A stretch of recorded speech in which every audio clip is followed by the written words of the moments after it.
El tanque metálico llevaba décadas oxidándose bajo el sol implacable del desierto, pero las zapatillas del niño en su interior aún conservaban sus cordones atados con un nudo doble perfecto. Cuando la sequía de 2024 hizo descender las aguas subterráneas a su nivel más bajo registrado, el cilindro de acero corrugado emergió del suelo desértico como una lápida. Dentro, dos esqueletos yacían acurrucados en el brazo de un hombre. Rodeaba protectoramente unos huesos más pequeños, pertenecientes a un niño de 12 años. El cráneo del padre mostraba una fractura capilar por encima de la sien izquierda. La mochila del hijo seguía cerrada con cremallera, conteniendo 3 barritas energéticas, una brújula que señalaba el norte verdadero y un diario con 47 páginas de escritura, cada vez más desesperada. 9 años antes, Marques Holloway era el tipo de padre que enseñaba supervivencia en la naturaleza en campamentos de fin de semana y guardaba suministros de emergencia en cada vehículo. Su hijo Caleb podía encender un fuego con cerillas mojadas y orientarse por las estrellas antes de que la mayoría de los niños aprendieran a montar en bicicleta. Desaparecieron el 13 de octubre, adentrándose en el interior de Moab, para lo que Marques llamaba su viaje de hombres anual en 3 días, de senderismo, acampada y de probar que podían sobrevivir a cualquier cosa que la naturaleza les arrojara. Su Toyota Tacoma fue encontrado 6 días después, con las puertas abiertas, las llaves aún en el contacto, aparcado junto al lecho de un arroyo seco a unos 37 kilómetros de la carretera asfaltada más cercana, como un experto en supervivencia, y su hijo bien entrenado simplemente desaparecen en un terreno que conocían mejor que su propio ver. La respuesta yacía enterrada a casi 3,5 metros de profundidad, en un tanque de almacenamiento de agua que había sido olvidado desde la década de 1960, cuando los mineros de uranio abandonaron sus concesiones y dejaron su equipo oxidándose. Marques Holloway era dueño de 3 tiendas de artículos deportivos y había escrito 2 libros sobre supervivencia en el desierto. Llevaba suficiente equipo en su mochila para sobrevivir 2 semanas sin reabastecimiento. Caleb había estado acampando desde los 4 años y podía identificar plantas comestibles, encontrar fuentes de agua y señalizar a los rescatistas desde kilómetros de distancia. Los equipos de búsqueda locales incluían exmiembros de fuerzas especiales y rastreadores profesionales que habían encontrado excursionistas desaparecidos en terrenos mucho más desafiantes que el desierto relativamente plano donde desaparecieron los Holloway. Durante 6 meses, voluntarios buscaron en cada cañón, cada cueva, cada refugio posible en un radio de 80 kilómetros de su camioneta abandonada. El esfuerzo de búsqueda consumió 847 horas, hombre, y le costó al condado $23,000 solo en combustible para helicópteros. Los perros de rescate rastrearon su olor durante exactamente unos 365 metros desde la camioneta antes de perder el rastro por completo. El FBI trajo especialistas forenses que no encontraron signos de violencia, ninguna indicación de ataques de animales, ni evidencia de que alguien más hubiera estado en el área. El teléfono móvil de Marques registró la torre más cercana a las 3:01, las 7 de la noche del 13 de octubre, y luego se quedó en silencio para siempre. El teléfono nunca fue encontrado, pero los mineros que extrajeron mineral de uranio de este desierto en la década de 1950 habían dejado más que solo residuos radiactivos. Habían instalado tanques subterráneos de almacenamiento de agua cada pocos kilómetros para abastecer sus operaciones remotas. Cuando el auge del uranio terminó, las compañías mineras simplemente se marcharon, dejando su infraestructura enterrada y sin señalizar. A lo largo de las décadas, las crecidas repentinas y la arena cambiante habían cubierto la mayoría de los rastros de los antiguos campamentos mineros. El tanque que se convirtió en la tumba de Marques y Caleb había sido invisible durante 40 años, su ubicación perdida por la negligencia burocrática y los recuerdos desvanecidos. El hallazgo provino de una fuente inesperada. Gerald Kemper, de 83 años y muriendo de cáncer de pulmón, había trabajado en las concesiones de uranio como joven en 1962. En marzo de 2024, contactó al departamento del sheriff con mapas dibujados a mano que mostraban las ubicaciones de 17 tanques de agua enterrados, dispersos por el área de búsqueda. Kemper dijo que los mapas lo habían estado inquietando durante años, especialmente después de enterarse de la desaparición del padre y el hijo. Había intentado olvidar los peligrosos agujeros que habían dejado en el desierto, pero su conciencia finalmente le ganó. Cuando los investigadores llegaron al primer tanque en el mapa de Kemper, encontraron que la tapa metálica se había derrumbado hacia adentro, creando un agujero de apenas 45 centímetros de ancho, demasiado pequeño para la mayoría de los adultos, pero exactamente del tamaño adecuado para que un niño de 12 años cayera. El tanque tenía casi 5 metros de profundidad y 2 metros de diámetro. Sus paredes metálicas eran perfectamente lisas, sin ofrecer asideros ni apoyo para los pies que permitieran salir. Cualquiera que cayera quedaría atrapado tan seguramente, como si hubiera sido enterrado vivo. La escena se reconstruyó a partir de la evidencia física. Marcus y Caleb estaban haciendo senderismo a campo traviesa cuando el niño pisó la tapa metálica oxidada.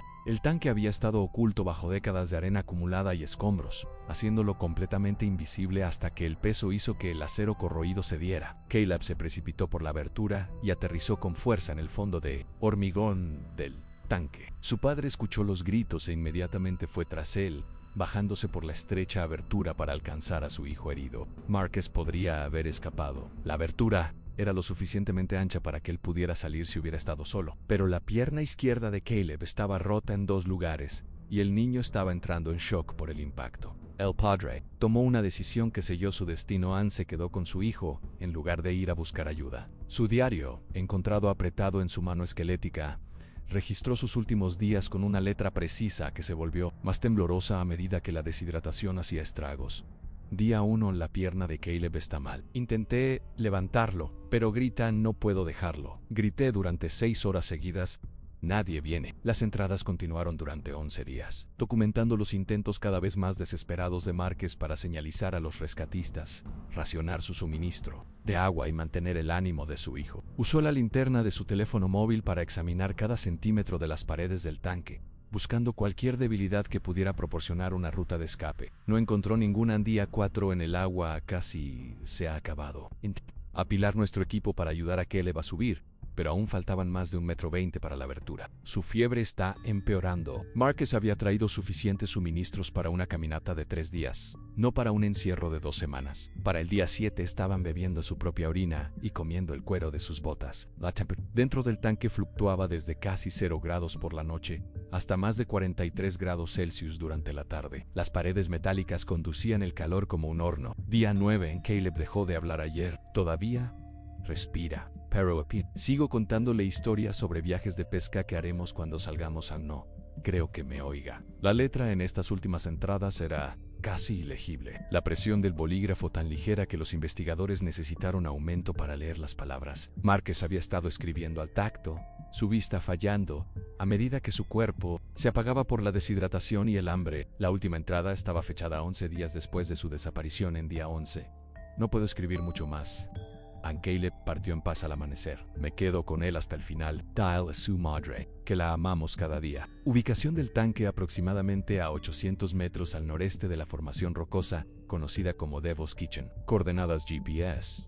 Si alguien encuentra esto, las coordenadas estaban escritas con una precisión temblorosa, exactas con un margen de 3 metros. Los investigadores encontraron el cuerpo de Marcus colocado protectoramente sobre los restos de su hijo. Incluso en la muerte, había mantenido la postura de un padre protegiendo a su hijo del daño. La autopsia reveló que Marcus había sobrevivido 3 días más que Caleb, pero había elegido permanecer en el tanque en lugar de intentar una escalada desesperada que podría haberle salvado la vida. Sus uñas estaban desgastadas hasta quedar muñones sangrientos de tanto arañar las lisas paredes metálicas. La investigación reveló fallas sistémicas que habían hecho inevitable la tragedia. El organismo de gestión de tierras públicas no tenía mapas completos que mostraran la infraestructura minera abandonada. Las compañías de uranio que habían operado en el área hacía mucho tiempo que habían desaparecido o sus registros dispersos o destruidos. Las autoridades locales conocían algunas de las antiguas minas, pero no tenían un inventario de los peligros subterráneos que pudieran atrapar a excursionistas o fauna salvaje. El caso Holloway impulsó legislación que exigía estudios detallados de los sitios mineros abandonados, pero la ley llegó demasiado tarde para salvar a un padre y a un hijo que habían muerto,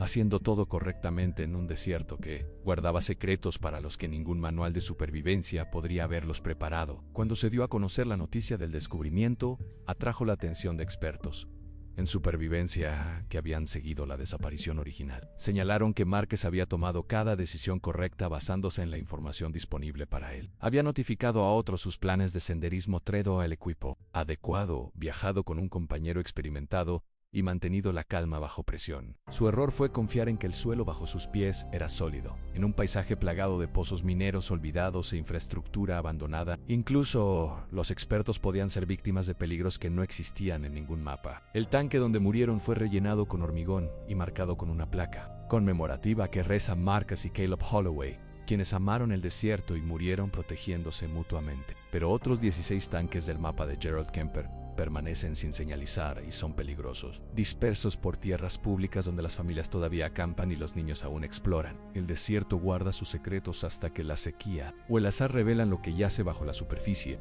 esperando la próxima pisada que rompa el metal oxidado y de inicio a otra cuenta regresiva hacia la tragedia. El forense que examinó sus restos encontró evidencia que cambió todo lo que los investigadores creían saber sobre las últimas horas. El contenido estomacal de Márquez reveló que había consumido fibras de tela, trozos de cuero y rastros de su propia sangre. Literalmente, había comido partes de su equipo para mantenerse vivo el tiempo suficiente para cuidar a su hijo. El Queb, más pequeño de Caleb, no mostró tal evidencia.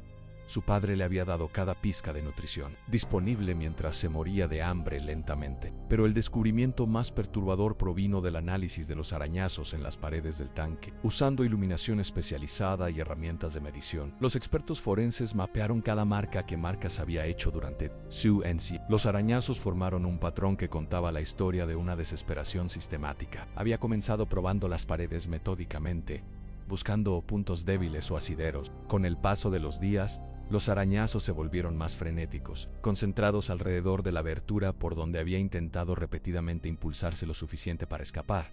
El patrón cambió el día 8. Los arañazos dejaron de ser aleatorios y se organizaron de nuevo. Márquez había grabado letras toscas en el metal, formando mensajes para su esposa Sarah. Dile a Sarah que lo intenté fue grabado con fuerza en la pared norte en letras de unos 10 centímetros de alto. Debajo, Ankalev, niño valiente, nunca lloró. En la pared opuesta había grabado su dirección de casa y número de teléfono, como si el propio tanque pudiera algún día entregar el mensaje a su familia. Sarah Holloway nunca había dejado de creer que su esposo y su hijo estaban vivos. Durante 3 años después de su desaparición, contrató investigadores privados y videntes, organizó sus propios equipos de búsqueda y condujo las mismas carreteras del desierto cada fin de semana, buscando cualquier rastro de su familia. Gastó los ahorros de toda su vida en estudios aéreos y búsquedas con Giorodar. Cuando el condado declaró oficialmente muertos a Marcus y Caleb en 2018, Sarah se negó a celebrar un funeral. Ella insistía en que todavía estaban allí, de alguna manera sobreviviendo en cuevas o edificios abandonados, esperando ser rescatados. La llamada llegó a las 6:23 de la mañana martes de septiembre de 2024. La ayudante del sheriff, Linda Martínez, había recibido la terrible tarea de decirle a Sarah que su familia había sido encontrada. Las primeras palabras de Sarah no fueron de dolor ni de shock, sino de alivio. Están bien, están heridos. Cuando Martínez explicó que habían estado muertos durante 9 años, la respuesta de Sarah persiguió a todos los que escucharon la grabación anal, menos estaban juntos. Márquez prometió que nunca dejaría a Caleb solo. La investigación sobre cómo los Holloway habían terminado en esa ubicación específica reveló una cadena de decisiones inocentes que los habían llevado directamente a su muerte. Márquez había planeado su ruta de senderismo usando una guía, publicada en 2019, que describía la zona como perfecta para familias que buscan un desafío desértico moderado. El libro incluía coordenadas GPS para miradores panorámicos y fuentes de agua, pero no mencionaba la historia minera ni los peligros subterráneos. Las coordenadas que Márquez había programado en su unidad GPS los llevaron a unos 180 metros del tanque oculto. Los registros meteorológicos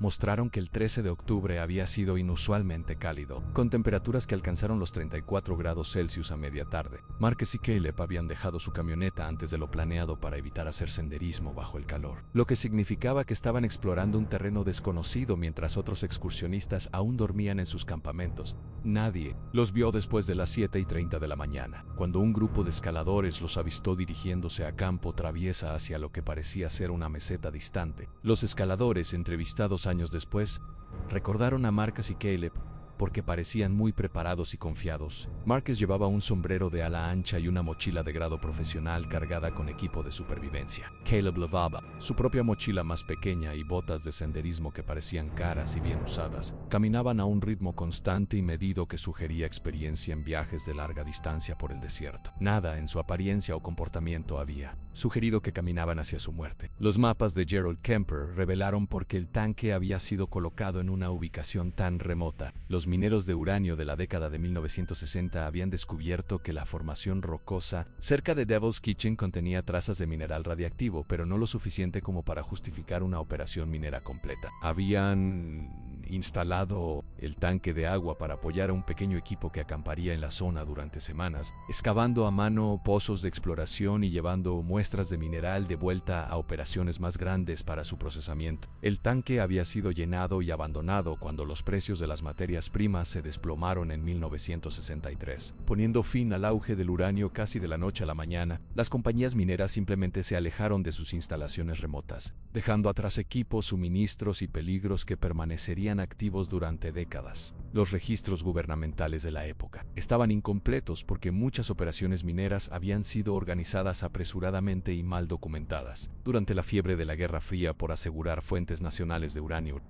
Los investigadores finalmente excavaron todo el sitio. Encontraron evidencia del campamento minero que una vez había rodeado el tanque. Enterrados bajo décadas de arena y escombros estaban los restos de un asentamiento temporal en latas de comida oxidadas, vidrios rotos, fragmentos de tiendas de lona y herramientas que habían sido abandonadas cuando los mineros se fueron. Lo más perturbador fue un cuaderno de registro manuscrito, conservado en un recipiente metálico sellado, que registraba el uso diario de agua del tanque entre mayo y septiembre de 1963.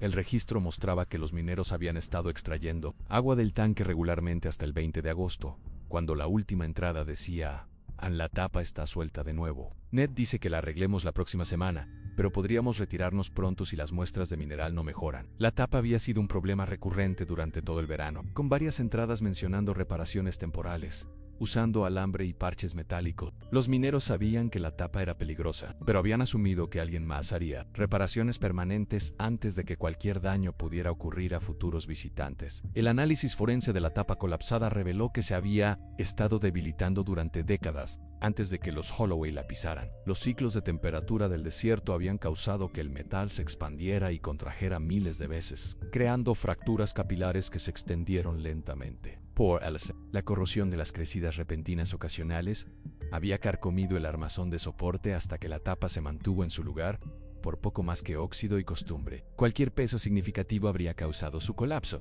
pero los Holloway tuvieron la mala suerte de pisarla en el momento preciso en que el metal ya no podía soportar la carga. El descubrimiento de las detalladas entradas del diario de Márquez proporcionó a los investigadores una línea de tiempo tan precisa que pudieron recrear casi cada hora del encierro del padre y el hijo. Su entrenamiento como exinfante de marina le había enseñado a documentar todo, incluso en situaciones desesperadas. El diario reveló que Márquez había comprendido inmediatamente que su situación era probablemente fatal, pero había ocultado este conocimiento a Caleb para evitar causarle al niño un trauma psicológico adicional. Día 2, Anke le preguntó cuándo nos encontrarían los rescatistas. Le dije que probablemente mañana. En realidad, hice los cálculos de nuestro suministro de agua. 4 días como máximo si somos cuidadosos. Los equipos de búsqueda necesitarían una suerte increíble para revisar este lugar exacto. Las posibilidades son muy bajas, pero no puedo decirle eso. Márquez había estado realizando un delicado acto de equilibrio, manteniendo la esperanza de su hijo mientras se preparaba en secreto para sus muertes. El diario documentó los intentos de Márquez de crear dispositivos de señalización usando sus limitados suministros. Había arrancado material reflectante de sus mantas de emergencia y lo había posicionado para captar la luz del sol cerca de la abertura del tanque. Había usado las baterías de sus linternas para crear pequeños fuegos que pudieran producir humo visible. Incluso había intentado usar la botella de agua metálica de Caleb como campana, golpeándola repetidamente contra las paredes del tanque en patrones que pudieran alertar a cualquier excursionista que pasara de su ubicación. Ninguno de estos esfuerzos había tenido éxito porque el tanque estaba ubicado en una depresión natural que lo hacía invisible desde la mayoría de los ángulos. El sonido no se propagaba bien desde la cámara subterránea, y el humo se disipaba rápidamente con el viento del desierto. Su ubicación estaba lo suficientemente lejos de los senderos de senderismo establecidos, como para que los buscadores ocasionales nunca tuvieran razón para investigar la zona. Márquez había comprendido estas limitaciones, pero continuó sus esfuerzos de señalización, porque mantenerse ocupado le ayudaba a mantener su propia cordura y le daba esperanza a Caleb. Los registros de temperatura que Márquez mantuvo mostraron las brutales condiciones dentro del tanque. Las temperaturas diurnas superaban regularmente los 46 grados Celsius, mientras que las mínimas nocturnas bajaban a casi 0 grados. Las paredes metálicas no proporcionaban aislamiento, creando un ambiente que alternaba entre calor mortal y frío hipotérmico cada 12 horas. Marcus había usado sus sacos de dormir y ropa extra para crear un refugio improvisado para Caleb, pero no había podido regular la temperatura lo suficiente como para evitar que la condición de su hijo se deteriorara rápidamente. Día 6. La fiebre de Caleb bajó durante la noche, pero se está debilitando. Compartí mi ración de agua con él. Tiene sentido, ya que soy más grande y puedo soportar la deshidratación por más tiempo. No sabe que no estoy bebiendo mi ración completa. El niño necesita toda ventaja. El diario reveló que Marcus le había estado dando en secreto a Caleb agua y comida extra desde el principio, acelerando su propio declive mientras intentaba mantener a su hijo con vida el tiempo suficiente para un rescate. Los expertos en supervivencia en el desierto ahora enseñan una nueva regla: nunca confíes en el suelo en áreas con historial minero. La lección llegó a costa de 2 vidas, pero su historia sigue salvando a otros que reconocen que los mayores peligros en la naturaleza suelen ser los que no se ven venir. La tragedia de los Holloway llevó a la creación de la Base de Datos Nacional de Peligros Subterráneos, que cataloga la infraestructura abandonada peligrosa en tierras públicas. Pero miles de peligros similares permanecen sin señalizar y desconocidos, esperando bajo la superficie de los paisajes más hermosos y letales de nuestra América.